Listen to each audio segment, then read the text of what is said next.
Lionel Messi, Cristiano Ronaldo, Neymar junior ഇവരുടെയൊക്കെ ഇപ്പോൾ നിലവിലെ ഫോം നമുക്കൊരുപാട് പ്രതീക്ഷ നൽകുന്നതാണ്.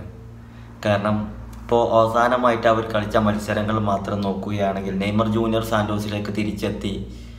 അദ്ദേഹം അവിടെ അദ്ദേഹത്തിൻ്റെ പഴയ ലെവല് തിരിച്ച് പിടിച്ചുകൊണ്ടിരിക്കുന്നു. അവസാന മത്സരത്തിൽ ഒരു ഗോളും 2 അസിസ്റ്റും നേടിക്കഴിഞ്ഞു സാന്റോസിന് വേണ്ടിയിട്ട്, അദ്ദേഹത്തിൻ്റെ ബാല്യകാല ക്ലബിന് വേണ്ടിയിട്ട്. ക്രിസ്ത്യാനോ റൊണാൾഡോ അവസാന കളിയിൽ, അൽ നസറിൻ്റെ അവസാന കളിയിൽ അദ്ദേഹം ഒരു ഗോൾ നേടി. അതുപോലെ തന്നെ ഒരു ഗോളിന് സാദിയോ മനക്ക് ഒരു പെനാൽറ്റി കൈമാറുകയും ചെയ്തു. അതുപോലെ തന്നെ ലയണൽ മെസ്സി ഇന്റർ മയാമിക്ക് വേണ്ടിയിട്ടൊരു ഗോൾ.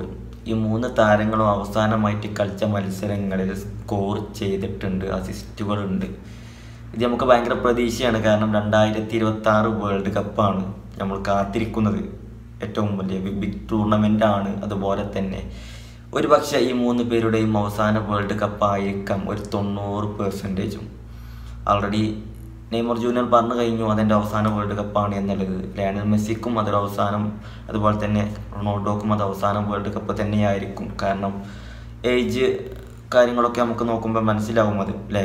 ഏതായാലും ഇവരുടെയൊക്കെ മികച്ച ഫോമിനൊക്കെ ഭയങ്കര പ്രതീക്ഷ നൽകുന്നുണ്ട്. ബ്രസീലും അർജന്റീനയും തമ്മിലൊക്കെ ഈ മാർച്ച് 26-ാം തീയതി മത്സരമുണ്ട്. ആ ഒരു മത്സരം നമ്മൾ ഒരുപാട് വെയിറ്റ് ചെയ്ത മത്സരമാണ്. നെയ്മർ ജൂനിയർ കളത്തിലേക്ക് തിരിച്ചു വന്നിട്ട് ഒരുപാട് മാസങ്ങൾക്ക് ശേഷമുള്ള മത്സരമാണ്, അല്ലേ?